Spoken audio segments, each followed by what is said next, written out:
Hello hello hello hello అందరికీ నమస్కారం. ఎలా ఉన్నారు? బ్రహ్మాండంగా ఉన్నారు, నాకు తెలుసు కదా. మరి ఈరోజు రచ్చబండలోకి వచ్చిన సెలబ్రిటీ ఎవరో నేను చూడబోయే ముందు ఈ వీడియోకి ఒక లైక్ ఇచ్చేసి అలాగే మన కేకే న్యూస్ని సబ్స్క్రైబింగ్ చేసుకోండి. మరి రచ్చబండలోకి వచ్చిన సెలబ్రిటీ ఎవరో చూస్తాను. ఎవరు బాబు?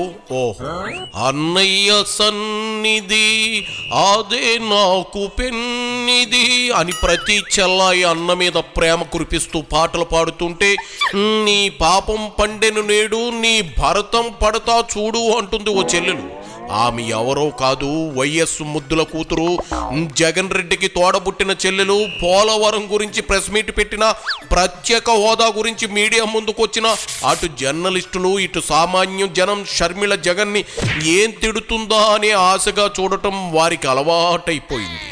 ఆ అలవాటు చేసింది కూడా ఆవిడే. కానీ ఇప్పుడు షర్మిల రూట్ మార్చారు. పోలవరం మీద కవరేజ్ ఇవ్వండి అంటూ మీడియా మీద రోజులు ఆడుతుంది. అదేంటో చూద్దాం రండి. ఇదిగో షర్మిల, ఏంటి నీ బాధ చెప్పేయి. సో ఇదేది కవర్ కాదు అమ్మా. పోలవరం ప్రాజెక్టు 30 లక్షల ఎకరాలకు నీళ్ళు ఇచ్చే ప్రాజెక్టు. మీకు అర్థమవుతుందా? ఆహా, మీరు నాకు కవరేజ్ ఎందుకు ఇవ్వరు? వఫ్కు ఎందుకు ఇవ్వలేదు కవరేజ్? ఇవ్వలేదండి, నాకు అనిపించలేదు. ఏదమ్మా, నాకు ఈనాడు పేపర్ ఎక్కడుంది? ఈనాడు పేపర్ ఉందా? పోనీ ఈనాడన్నా కవర్ చేసిందా చూద్దాం, ఒక్క నిమిషం. ఆహా, ఇది నా ఆక్రోశం అండి, వినండి. దిస్ ఇస్ నాట్ రైట్ కదా. మేము ప్రజా సమస్యల మీద మాట్లాడితే మీరు ఎందుకు కవరేజ్ ఇవ్వటం లేదు అని అడుగుతున్నాను నేను.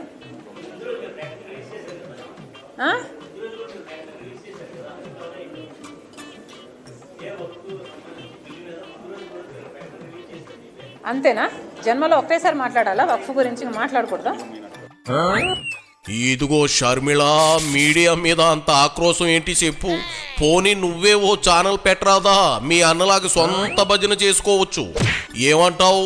ఈ పాటకి మీ ఆవిడియా వచ్చే ఉండాలి. ఈ పక్కనే తిరిగి మీ మిత్రులు చెప్పలేదా? కనీసం యూట్యూబ్ ఛానల్ అయినా ఒకటి పెట్టుకుంటే మన గోడు మనం పోస్ట్ చేసుకోవచ్చు. ఎప్పుడైనా ఏమైనా జాతిని ఉద్దేశించి ప్రసంగించాలన్నా ఓ వీడియో తీసి ఇస్తే చాలు, అదే వైరల్ అవుతుంది. కవరేజీ అనే కంటెంట్ని బట్టి ఉంటుందమ్మాయి. షర్మిల అంటే అల్లం బెల్లం ఒకేసారి పెట్టావనుకో, సహజంగా ఏం తీసుకుంటారు? బెల్లమే ఇష్టపడతారు. మరి జగన్ మీద నువ్వు చేసే కామెంట్స్ మీడియాకు బెల్లం లాంటివి, అందుకే వాటికే ప్రాధాన్యత ఇస్తున్నారు. నీకు అర్థం అవుతుందా? తల్లి చెల్లి మోసం చేశారు, దాని కిందే అధికారులకు అవినాష్ బెదిరింపు. వక్ఫ్ అని ఒక్క స్పెల్లింగ్, ఒక్క వర్డ్ ఎవరైనా ఒక్కరన్నా కవర్ చేశారండి? ఇది అన్యాయం కాదా? మీరు ఆలోచించుకోండి, ఇది అన్యాయం అవునా కాదా? లేదమ్మా,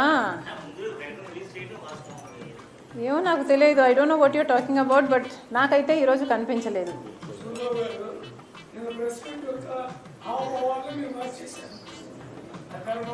సో నేను ప్రెస్ మీట్ పెట్టింది ఎందుకు? నేను అవినాష్ గురించి మాట్లాడడానికా? అదే ఎందుకు కవర్ చేశారంటున్నా నేను. అది నా కంటెన్షన్. ఇప్పుడు నేను ఎన్సీఎల్టీ గురించి మాట్లాడితే మీరు అదే కవర్ చేస్తారు.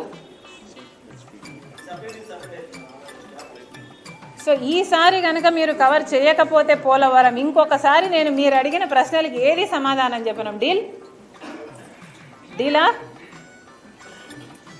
అది చెప్పండి, నాకు డీల్ అని చెప్పండి.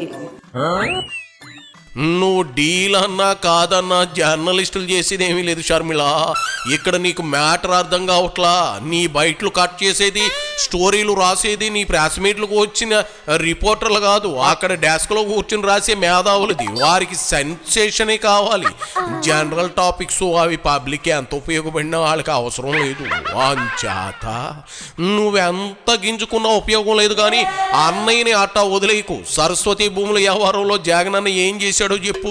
ఆ మాటకు వస్తే నాకు కూడా అదే యమా ఇంట్రెస్టింగ్ టాపిక్. ఇక మొదలెట్టు. జగన్మోహన్ రెడ్డి గారు స్వయంగా ఎంఓయూలో సంతకం పెట్టారు. తన చెల్లెలకి, అంటే నా బిడ్డలకి, ఈ ఆస్తులు అన్నట్లుగా సంతకం పెట్టారు. ఇంతవరకు కూడా ఒక్క ఆస్తి కూడా నా చేతుల్లో పెట్టలేదు. సరస్వతి సిమెంట్కు సంబంధించి ఎంఓయూలో అది నా భాగానికి వచ్చింది కాబట్టి దాన్ని జగన్మోహన్ రెడ్డి గారు గిఫ్ట్ డీడ్ చేశాడు విజయమ్మ గారికి, నాకు కాదు. గిఫ్ట్ ఇచ్చేశాక షేర్స్ని ఇప్పుడు జగన్మోహన్ రెడ్డి గారు తల్లి మీదనే కేసు వేసి ఇచ్చిన షేర్లని నాకు మళ్ళీ వెనక్కి కావాలి అని అడుగుతున్నారు. ఇది జగన్మోహన్ రెడ్డి గారు ఆయన తల్లికి చేస్తున్న మోసం. సొంత తల్లికి చెల్లికి మోసం చేసినోడు రాష్ట్ర ప్రజల్ని మోసం చేయడానికి గ్యారంటీ ఏంది? అందుకేగా 11 సీట్లు ఇచ్చి జనం కుర్చీ లాగేసి పాతాళానికి పడి చేశారు. సరే ఏదో ఎమోషనల్గా చెబుతున్నట్లున్నావు, కానీ నువ్వు ఫ్లో మిస్ కాకూడదు కదా. కంటిన్యూ చేయి షమ్మి, కంటిన్యూ చేయి. జగన్మోహన్ రెడ్డి గారు నన్ను ఎఫెక్ట్ చేసే స్థాయి దాటిపోయారు. Jagan Reddy does not affect me anymore. నాకు ఆస్తులు ఇస్తాడా ఇవ్వడా అన్నది ఐ డోంట్ కేర్. కాకపోతే జగన్మోహన్ రెడ్డి గారు తల్లి మీద కేసు వేసిన వాడిగా మిగిలిపోతాడు.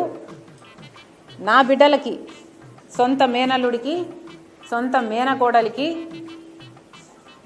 ద్రోహం చేసి వాళ్ళ ఆస్తులు లాక్కున్నవాడిగా మిగిలిపోతాడు. సొంత మేనల్లుడు మేనగోడల ఆస్తి కాజేయటానికి సుబ్బారెడ్డి లాంటి వాళ్ళ చేత ఎన్నైనా అబద్ధాలు చెప్పిస్తారు. సాయిరెడ్డి లాంటి వాళ్ళ చేత కూర్చోబెట్టుకొని ట్యూషన్ ఇచ్చి డిక్టేట్ చేసి మరీ ఎన్నైనా అబద్ధాలు చెప్పిస్తారు. ఇక జగన్ రెడ్డికి క్రెడిబిలిటీ ఉందో లేదో వైసీపీ వాళ్ళు ఆలోచన చేసుకో. క్రెడిబిలిటీ లేదు, కాకరకాయ పులుసు లేదు షర్మిళ.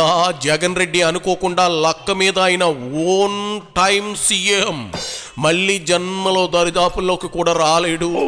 ఇక ఆస్తులు అంటావా? వైఎస్ ఎలా సంపాదించారో, జగన్ ఏం చేసి దోచుకున్నాడో, మీ కుటుంబ గొడవలన్నీ ఆస్తుల కోసమే అని జనానికి అర్థమైంది.